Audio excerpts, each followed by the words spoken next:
तो हम जो एनालिसिस करते हैं, जो हमारा एनालिसिस ये है कि एनईपी के अंदर बच्चे को पास करना बहुत ही आसान है, सबसे इजीएस्ट है एनईपी के अंदर पास करना, क्योंकि 35 पास करना है, 30 नंबर हमने आपके हाथ में दे रखे, ठीक है। उसको सभी आप 25 नंबर भी देते हैं तो 70 में से 10 बच्चे नंबर लेके आना है। पर अनफॉर्चुनेट पार्ट क्या हो रहा है कि कंटिन्यूसली ग्राफ जो है डिक्लाइन हो रहा है पास परसेंटेज। अब वो हमें समझ में नहीं आ रहा ऐसा हो क्यों रहा है। के अंदर पास होना तो बहुत ही आसान है। आप कब 4 टेस्ट करवाते हैं, 4 टेस्ट में से बेस्ट ऑफ द 3 जो हैं उनको आपको लेना है। 10-10 नंबर के आपको टेस्ट हैं, 30 कभी आप उसके परफॉर्मेंस, कोई बच्चा टेस्ट में ही अच्छा कर ले तो एग्जाम में उसका 100% रिजल्ट आएगा, पर रिजल्ट डाउन हो रहा है उसका, ठीक है। एक बात अब जो मेजर आपको पॉइंट्स में आपको बता देता हूं, मेजर सब्जेक्ट कभी भी चेंज नहीं होगा आपके एनईपी के अंदर। मेजर सब्जेक्ट को आप चेंज कभी नहीं कर सकते।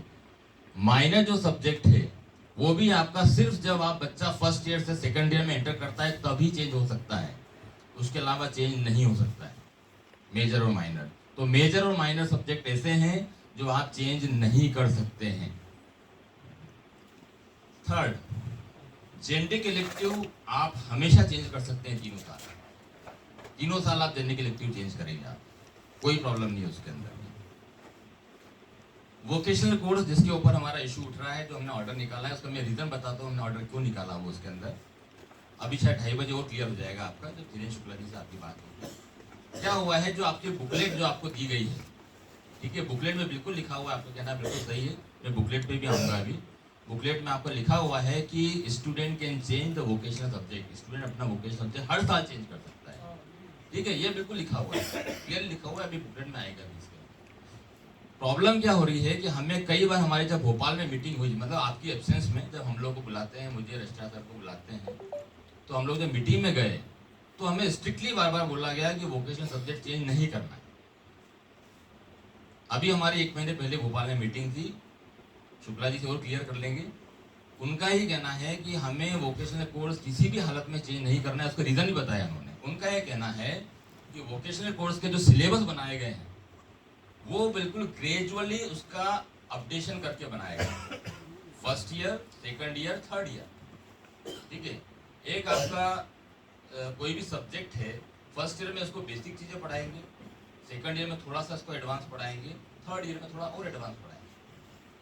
अब कभी बच्चा हर साल वोकेशनल चेंज करेगा तो वो किसमें एक्सपर्टाइज हो पाएगा। एक फर्स्ट सब्जेक्ट आपका जो है, एक कोई आपका ब्यूटी से रिलेटेड है, ब्यूटी पार्लर ओपन करने का कोई रिलेटेड है, तो उनका ये कहना है कभी कोई फर्स्ट आपका कभी कोई ब्यूटी पार्लर जिसको खोलना है आफ्टर 3 ईयर, तो फर्स्ट ईयर में सिर्फ उसको बेसिक कॉन्सेप्ट पढ़ाएंगे, सेकंड ईयर में जो ब्यूटी पार्लर खोलने के लिए जो नॉर्म्स होते हैं, एनाटॉमी, ह्यूमन एनाटॉमी, इसको बताया जाएगा, थर्ड में जो मशीनें यूज होती हैं उसके बारे में बताया जाएगा। तो कभी वो हर साल पहले उसने ब्यूटी एंड आपका वाला सब्जेक्ट ले लिया, सेकंड में बागवानी ले लिया और थर्ड में वेब डिजाइन ले लिया, तो वो किसमें एक्सपर्टाइज होगा। क्योंकि वोकेशनल कोर्स का मेन पर्पस ही ये है, वोकेशनल कोर्स का, कि वोकेशनल कोर्स आदमी को मतलब कभी फ्यूचर में कभी उसको नौकरी नहीं मिलती है तो वो नौकरी ना मिलने से कम ये अपना ब्यूटी पार्लर तो खोल लेगा, या फिशरीज लेता है तो अपना एक जो मछली पालन केंद्र है वो तो खोल लेगा वो। इसलिए उसको एडवांस करना, पूरा उसको परफेक्ट बनाना बहुत जरूरी है। कभी वो बार बार चेंज करेगा सब्जेक्ट तो ये उसमें एक्सपर्टाइज नहीं होगी उसके अंदर। तो सर वहीं से कैंसिलेशन हो जाए तो ज़्यादा अच्छा, वहीं से आदेश आ जाए। और बताना चाहूँगा, कई जो प्रॉब्लम हमें आई है, फाउंडेशन कोर्स में कई बच्चों को इंग्लिश पेपर पहले बांट दिया गया, इंग्लिश पेपर पहले बांट दिया। इसको ऑर्डर ये है, आपको 1 घंटे में पहले हिंदी बांटना है, फिर इंग्लिश बांटना है। हमारा टाइम टेबल में जो लिखा है वो है। तो अभी हमारा प्रॉब्लम क्या होती है, पहले किसने क्या कर दिया, इंग्लिश बांट दिया पेपर, तो OMR में क्या हो गया, वो फेल हो गया, 0 नंबर आ गया उसको। मतलब जो मैं आपको प्रॉब्लम बता रहा हूँ कि जो आपके कॉलेज एंड पे आपको सॉल्व करनी है, आप इसी ऑर्डर में माना आपके जो टीचर्स हैं, इन्विजिलेटर, उनको बोले कि जो आपका क्लासरूम में जो दोनों पेपर एक साथ ही होने हैं और दोनों OMR पे होंगे, दोनों OMR पे होंगे। तो पहले आप क्या है कि हिंदी पेपर बांटें। अब कई कॉलेजेस ने क्या पहले इंग्लिश बांट दिया, तो इंग्लिश में क्या है कि हमारी OMR की स्कैन होती है। अब स्कैन में कभी आपके इंग्लिश का आ गया तो सबको 0 नंबर आ गया। फिर बच्चों ने हमारा प्रदर्शन करा, फिर हम लोगों ने टीचर को हम मेमो भी थोड़ा ध्यान रखें, 2 घंटे मतलब 2 घंटे के अंदर आपको बाहर नहीं जाना है आपको इसके अंदर, ये थोड़ा ध्यान रखें आप इसके अंदर, ठीक है। नेक्स्ट, आप इलेक्टिव में कुछ भी ले सकते हैं उसके अंदर ये, क्योंकि भोपाल में थोड़ा मीटिंग में ये भी हुआ था कि पहले 2 साल में हमें प्रॉब्लम जाएगी, कुछ थोड़े बहुत हमको एडजस्ट करने पड़ेंगे, पर अब हम परफेक्ट हो गए हैं तो अब हमको ध्यान रखना है। इलेक्टिव केस में मैं थोड़ा और आपको बताना चाहूँगा कि इलेक्टिव में कभी कोई बीएससी का बच्चा है तो इलेक्टिव में वो जो आपका जेनरिक इलेक्टिव होता है बीएससी के सब्जेक्ट नहीं ले सकता है, उसको सिर्फ कॉमर्स और आर्ट्स के सब्जेक्ट में। कभी आपसे अभी हो गया हो तो अभी हम इसको चलाने दे रहे हैं, नेक्स्ट टाइम ध्यान रखिएगा आप इसको। जो आपके जेनरिक इलेक्टिव्स रहते हैं, जेनरिक इलेक्टिव में आपका कभी बीएससी का कोई बच्चा है, बीएससी कर रहा है, तो वो बीएससी के जेनरिक इलेक्टिव नहीं ले सकता है, वो सिर्फ बीए और बीकॉम का ही ले सकता है। बीकॉम का बच्चा है तो वो बीए बीएससी के नहीं ले, मतलब बीए बीएससी के ही ले पाएगा, बीकॉम का जेनरिक इलेक्टिव नहीं लेगा। और कभी आपका अपना जो कोर मतलब है मेजर वाला, उसका सब्जेक्ट जेनरिक इलेक्टिव नहीं लेगा। वो आपके पूरे इसमें डिफाइंड है, सिलेबस में भी डिफाइंड है, आप एमपी हायर एजुकेशन साइट पे दे दें, और हमारे जितनी भी ट्रेनिंग हुई है हायर एजुकेशन में, ठीक है, वो उस पर हमको ये बताया गया है। तो अभी 2 साल में 3 साल हो गए, पर आप नेक्स्ट टाइम ध्यान रखिएगा। ओपन टू ऑल, बीबीए के लिए कोई रेस्ट्रिक्शन नहीं, ठीक है। बीबीए वाला कोई भी ले सकता है, बीसीए वाला कोई ले सकता है, बीजेएमसी वाला कोई ले सकता है, बीएसडब्ल्यू वाला कोई ले सकता है। This is only for BA BCom BSc, ये उसके लिए। नेक्स्ट, ये थे 3 एनवलप हैं आपके, ठीक है। हम फर्स्ट ईयर की बात करते हैं। यहाँ से कॉल कर करा था उस रोज हमने समझा।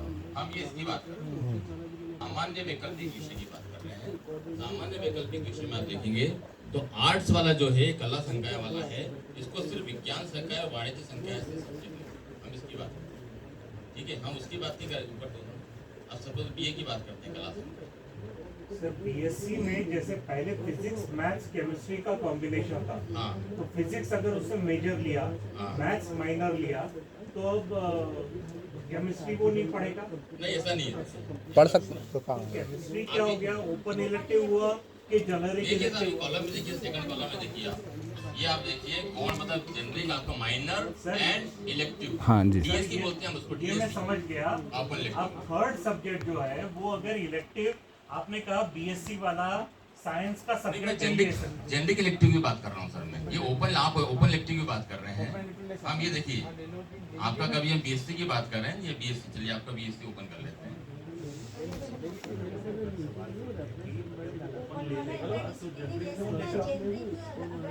विज्ञान संकाय, जिसने ओपन ले लिया वो जेनरिक क्यों लेगा? ये देखिए अब ये आपका एक्वा कल्चर है। एक्वा कल्चर में आपके देखिए 2 मुख्य विषय जो हैं, मुख्य विषय एक्वा कल्चर, आप इसको ओपन करेंगे 2 सब्जेक्ट मिलेंगे इसके अंदर। ये कभी बच्चे ने दोनों मेजर ले लिए, इसी सब्जेक्ट में से दोनों मेजर ले लिए, तो माइनर के लिए उसको दूसरा सब्जेक्ट लेना पड़ेगा, क्योंकि एक्वा जो आपका एक्वा कल्चर है, सेकंड वाला जो आपका सिलेबस है वो और दोनों आपका जो माइनर है वो दोनों सेम ही है। तो आपको फर्स्ट 2 आपके सिलेबस यहाँ से हो गए दोनों मेजर, और माइनर के लिए आप फर्स्ट नंबर छोड़ दें और आपका दूसरा ये इसमें से कुछ भी ले सकते हैं, वो आपके हो गए माइनर हो गया। बट हाँ इलेक्टिव भी, अब सपोज कीजिए उसको 2 मेजर उसने ले लिए फर्स्ट वाले एक्वा कल्चर के, अब उसको ये माइनर वाला जो इलेक्टिव वो नहीं लेना है उसको, तो वो किस पे जाएगा, नीचे। इसको बैक करना, बैक, हाँ नीचे आएगा। वो फिर क्या है कि इसमें, अब इसमें मैं बता रहा हूँ मैं, उसमें क्या होगा, ये विज्ञान संकाय वाला नहीं ले पाएगा। विज्ञान वाले को विज्ञान नहीं लेना है, उसको लेना है कला या फिर वाणिज्य से लेना है। That is known as generic elective. वो वाला है ओपन इलेक्टिव या डीएससी बोलते हैं उसको, और इसको बोलते हैं जेनरिक इलेक्टिव। इसका कोई लॉजिक है सर? ये वो सिर्फ आपका डिफाइंड जो है ऑर्डिनेंस 14B, हमने कहा ना हमारे लिए 14B ही हमारा संविधान है, उसके तहत चल रहा है हमको उसको। यस, बस कोई भी ले ले भाई, उसको क्या है विज्ञान पढ़ लिया, अब उसको पढ़ना है भरतनाट्यम, है ना भाई। एनईपी का मतलब ही है, उसने 2 विज्ञान के पढ़ लिए, फिजिक्स मैथमेटिक्स, पर उसका भरतनाट्यम में इंटरेस्ट है, तो वो क्या जाएगा कि मुझे अपना अब तीसरा सब्जेक्ट मुझे सब्जेक्ट वाला नहीं लेना, या मुझे ड्राइंग पेंटिंग में इंटरेस्ट है, तो वो क्या जाएगा, कला संकाय में जाएगा, और कला संकाय जाके वो वाला थर्ड सब्जेक्ट ले लेगा, वो जेनरिक से लेगा। 3 सब्जेक्ट लेने हैं उसको, 2 वहां से। यदि उसको कहना है कि मुझे जेनरिक नहीं लेना है, तो वो क्या करेगा, थर्ड वाला इंटरडिसिप्लिनरी वाला वो ले लेगा, तो मतलब वो क्या जाएगा उसके अंदर ये आपका DSC। Sir university examiner generic elective के लिए बीटेगी या ओपन इलेक्टिव के लिए? अभी देखिए, अभी हमने आपको पावर दे रखा है सभी के लिए, आपको अपॉइंट करने के लिए एक्सेप्ट वोकेशनल, ठीक है। वो आपकी डिमांड में मैंने देखा है, वोकेशनल में ये आपके है, ठीक है। वो हम इस पे विचार कर रहे हैं, इसके अंदर वो हम जो भी आपके पॉइंट्स पे जैसे आप लोगों ने लिखा है कि वोकेशनल के पावर भी हमें दीजिए, हम उस पे विचार करते हैं। Last जो आप लोग लिबर्टी रहता है वो भी आप करवा लें। लास्ट में दिए थे, लास्ट में प्रैक्टिकल एग्जाम की खत्म हो जाए एग्जाम की बात ना परीक्षा की तारीख आ जाए जब मेजर अपने पास रख लो, माइनर अपने पास रख सब्जेक्ट लो। मेजर माइनर का मेजर माइनर वाला मेजर माइनर वाला यूनिवर्सिटी वो यूनिवर्सिटी देती है। मेजर माइनर वोकेशनल अभी हम 3 दे रहे हैं आपको। सर फिजिक्स केमिस्ट्री मैथ्स है, मैथ्स मेजर ले रखा है, फिजिक्स और केमिस्ट्री में एक माइनर है फिजिक्स, Yes. और केमिस्ट्री इलेक्टिव है। तो केमिस्ट्री में मैं किसी को भी बुला सकता यस यस यस, हमने दे रखा है आपको, लिबर्टी दे रखी है हमने आपको इसके अंदर ये। हूं। अभी नाम आए सर यूनिवर्सिटी से इसलिए पूछा। हाँ ठीक है, ठीक है। कौन से वाले? दे भी रखा। अभी मैं कंप्लीट कर लूँ थोड़ा सा, फिर उसके बाद में हम डिस्कस करते हैं और थोड़ा सा। हाँ फिर वो पूरे टाइम आपका लंच टाइम लेट हो जाएगा आप। एनीवे, तो ये मेरा कहना है आप लोगों को कि ये आप मैंने आपको साइट बता दी है, एमपी है सिलेबस, ये 3 एनवलप है। थर्ड ईयर सबसे ज्यादा कॉम्प्लिकेटेड है। आप देखेंगे थर्ड ईयर में ग्रुपरिज्म फॉर्म हो गया है, ग्रुप मिल गए हैं, अब वो ग्रुप बनेंगे और बहुत सारे ग्रुप हैं इसके अंदर। ये तो ग्रुप के हमारे साथ चॉइस है, ठीक है। आप लोगों में से बीबीए वाले हैं, मैनेजमेंट वाले भी हैं। मैनेजमेंट वालों के स्पेशल में आपको बताना जो आपको दिक्कत आई है, हम बीबीए के बोलते हैं थर्ड ईयर।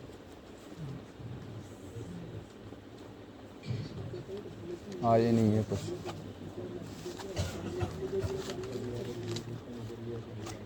लास्ट सिस्टमेटिक पढ़ाना है, सिलेबस नहीं है। नहीं, सेकंड ईयर खोल लिया। मैं बीबीए का फिर सेकंड ईयर से स्टार्ट करता हूँ। बीबीए थर्ड ईयर में तो दिया ही नहीं है कुछ इलेक्टिव। इसमें देखिए कोई ग्रेस मार्क्स नहीं है एनडीपी के अंदर, no grace marks. Grace marks passing वाला आपको शायद मालूम है, रिपीट कर देता हूँ। बच्चे ने फर्स्ट अटेम्प्ट करा, 40 क्रेडिट आ गए तो पास हो गया, ठीक है। लेकिन 21 से 40 के बीच में आएंगे तो उसको सप्लीमेंट्री आएगी, ठीक है। वो उस समय आप उसको क्या है कि सेकंड ईयर प्रमोट तो कर देंगे आप, सप्लीमेंट्री के साथ प्रमोट कर देंगे आप, पर सेकंड जब सप्लीमेंट्री आ जाएगा उसमें भी कभी फेल हो गया तो ही और शी विल बी आउट, पूरा करना। उसमें आप कुछ नहीं कर, ईयर बैक हो जाएगा, ईयर बैक। वो तो मालूम है। उसको थर्ड एग्जाम फिर क्या होगा, थर्ड एग्जाम में सिर्फ वही सब्जेक्ट देना है, पूरे सब्जेक्ट नहीं देना है, तो उसको 1+2 चांस है। पर जब थर्ड में भी फेल हो गया तो फिर उसको नेक्स्ट टाइम पूरे सब्जेक्ट देना है। ये थोड़ा ध्यान रखिए, ये सबसे ज्यादा लोगों में प्रॉब्लम आती है। बच्चे वहाँ पे आते हैं तो मेरा इसका रिक्वेस्ट है कि आप उनको ये नियम वही बता दें, या फिर जब आपका इंट्रोडक्शन में जैसे सप्लीमेंट्री में भी सप्लीमेंट्री आई उसको, बिल्कुल सही बात, मैं तो 100% कह रहा हूँ। झालानी जी जो या 5 ग्रुप है, 1 2 3, ठीक है। आप थोड़ा ध्यान रखिएगा, जब ये थर्ड ईयर में प्रमोट होगा, ठीक है, जब स्टूडेंट थर्ड ईयर में प्रमोट होगा तो आप उसको उसी ग्रुप के में ही पढ़ाएं। फर्स्ट ईयर की बात नहीं कर रहा हूँ। सेकंड ईयर में कभी अभी कुछ कॉलेजेस ने गलती करी है, हालांकि गलती अलाउड नहीं है वो, ठीक है। स्टूडेंट कभी ये 2 सब्जेक्ट पढ़ रहा है सेकंड ईयर के, तो ग्रुप ए के पढ़ रहा है, तो थर्ड ईयर में भी उसको ग्रुप ए ही लेना है। ये थोड़ा ध्यान देगा, अभी अपनी लिबर्टी दे रखिएगा, उसका रीजन है। अब ये देखिए, ये फाइनेंस का सब्जेक्ट है, वित्तीय प्रबंधन, और ये ग्रुप सी में फाइनेंस है, ठीक है। अब हम थर्ड ईयर की ओपन करते हैं, थर्ड ईयर की इसकी तो first year second year final तीनों एक समय चल। ग्रुप सी का है ये, ग्रुप सी, ये भी आपका फाइनेंस वाला है, ग्रुप सी। तो बच्चे के भविष्य के लिए यही अच्छा है कि जो सेकंड ईयर में उसने फाइनेंस पढ़ा तो थर्ड ईयर भी फाइनेंस के ही सब्जेक्ट ले वो, और वो उसमें लिखा हुआ है ऊपर देखिए।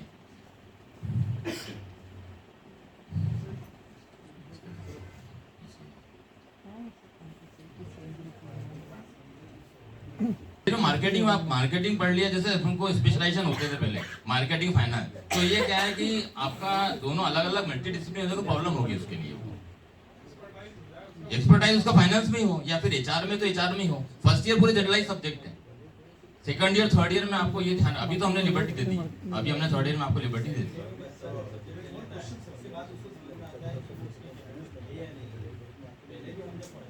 हाँ। नहीं करना है।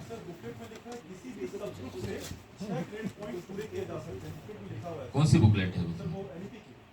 नहीं, एनईपी के एक्चुअली ये आप देखिए इसके अंदर अभी हमने फर्स्ट ईयर में तो ये जंपिंग तो अलाउ नहीं कर पाए। हमने इतना अलाउ कर दिया है कि फाइनेंस वाले को एचआर वाला सब्जेक्ट अलाउ कर दिया है, पर ये वाला हम अलाउ नहीं कर पाए क्योंकि हमारा जो सॉफ्टवेयर बना है वो फिर ये अलाउ नहीं करेगा।